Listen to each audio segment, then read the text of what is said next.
یہ گر سچن ٹنڈولکر نے 2013 میں اپنی زبان سے دنیا کو بتایا۔ اس کا کہنا تھا کہ میں 1989 میں 16 سال کی عمر میں انٹرنیشنل کرکٹ میں آیا اور 2013 میں 200 ٹیسٹ میچ کھیل کر ریٹائرڈ ہو گیا۔ میرے کیریئر کے 24 سال بنتے ہیں۔ ان 24 برسوں میں ایک بھی دن ایسا نہیں گزرا جب میں صبح 6 بجے گراؤنڈ نہ پہنچا ہوں اور میں نے 500 گیندیں فیس نہ کی۔ میں نے اپنے کیریئر کے 24 برسوں میں موبائل فون، آئینہ اور اپنے رشتہ داروں کا منہ بعد میں دیکھا اور 500 گیندیں پہلے کھیلیں۔ انٹرویو کرنے والے نے پوچھا، آپ نے کبھی چھٹی نہیں کی؟ سچن نے جواب دیا، میں نے ایک بھی چھٹی نہیں کی۔ پوچھنے والے نے پوچھا، کرسمس، نیشنل ڈے، دیوالی اور دسہرہ آپ نے کبھی چھٹی نہیں کی؟ سچن نے جواب دیا، میں شادی کے دن اور سہاگ رات سے اگلی صبح بھی ٹھیک 6 بجے گراؤنڈ میں تھا۔ میں نے زندگی میں میچز کے علاوہ صرف پریکٹس کے دوران 44 لاکھ گیندیں کھیلی ہیں، اور یہ وہ 44 لاکھ گیندیں ہیں جن کی وجہ سے لوگ مجھے گاڈ آف کرکٹ کہتے ہیں۔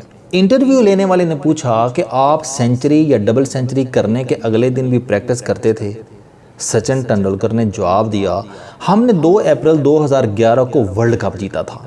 میں ورلڈ کپ جیتنے سے اگلی صبح یعنی 3 اپریل کو بھی ٹھیک 6 بجے گراؤنڈ میں تھا، اور میں نے 500 گیندیں کھیلنے کے بعد موبائل آن کیا تھا اور وزیر اعظم منموہن سنگھ کی مبارکباد کی کال ریسیو کی تھی۔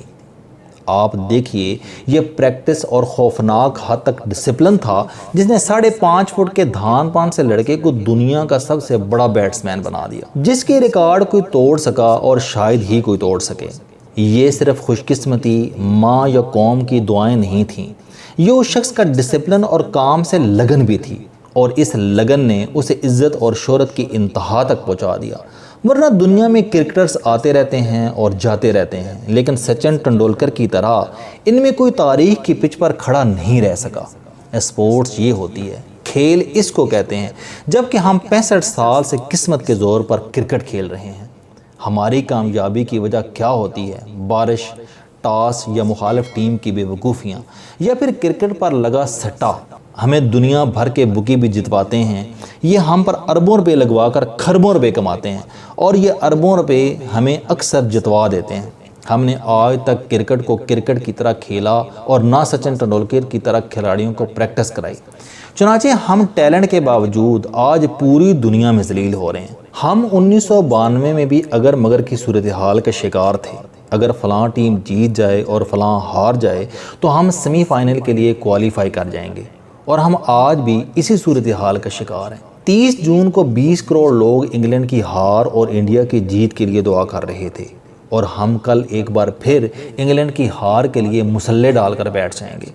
ہم آج بھی انگلینڈ کی ہار کے محتاج ہیں۔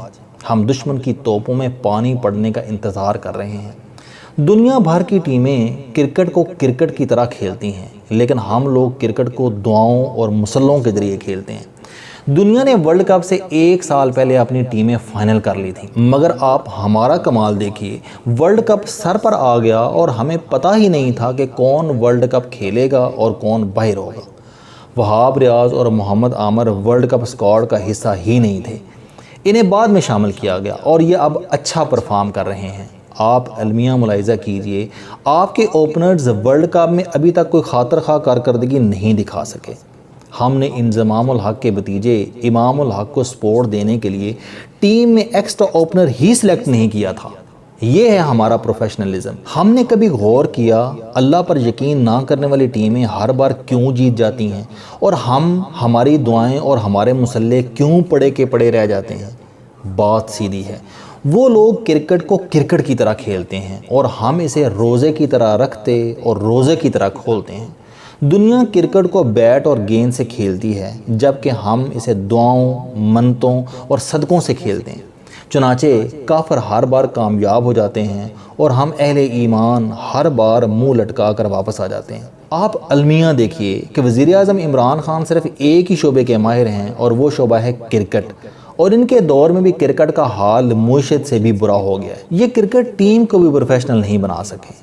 کاش کو ہمارے وزیر اعظم اور ہمارے کھلاڑیوں کو یہ سکھا دے کہ آپ جتنی محنت کرتے جائیں گے آپ اتنے ہی خوش نصیب ہوتے جائیں گے، اور آپ پریکٹس سے جتنا دور ہوتے جائیں گے آپ اتنے ہی بد نصیب بنتے چلے جائیں گے، خواہ آپ عمران خان ہی کیوں نہ ہوں۔ دنیا میں اگر سچن ٹنڈولکر پریکٹس کے بغیر سچن ٹنڈولکر نہیں بن سکتا تو پھر ہم کون ہیں؟ ہم کس کھیت کی کس قسم کی مولی ہیں؟ ہم کیسے جیت سکتے ہیں؟ اور ہم اللہ کے آسرے پر کتنی دیر کرکٹ کھیل سکتے ہیں؟ اور ہم کتنی بار کامیاب ہو جائیں گے؟ لہٰذا میری درخواست ہے کہ آپ خدا کے لیے کرکٹ کھیلیں، ہر میچ سے پہلے قوم کے ایمان کا امتحان نہ لیں۔ السلام علیکم۔ آپ سٹوڈنٹ ہیں، کوئی جاب کرتے ہیں، کاروبار کرتے ہیں، یا پھر آپ گھریلو زندگی گزار رہے ہیں۔ اگر آپ اپنی زندگی کو بدلنا چاہتے ہیں تو اس چینل علم دوستی پر آپ زندگی میں کامیابی کے لیے جاوید چوہی صاحب کے موٹیویشنل، سوشل، سیلف ڈسکوری سے ریلیٹڈ اور صحت سے متعلق بے شمار کالم سن سکتے ہیں۔ میرا دعویٰ ہے کہ یہ چینل آپ کی زندگی بدل دے گا۔ اس چینل کا مقصد اچھی باتیں معاشرے میں پھیلانا ہے اور اچھی بات کو دوسروں تک پہنچانا صدقہ جاریہ ہے۔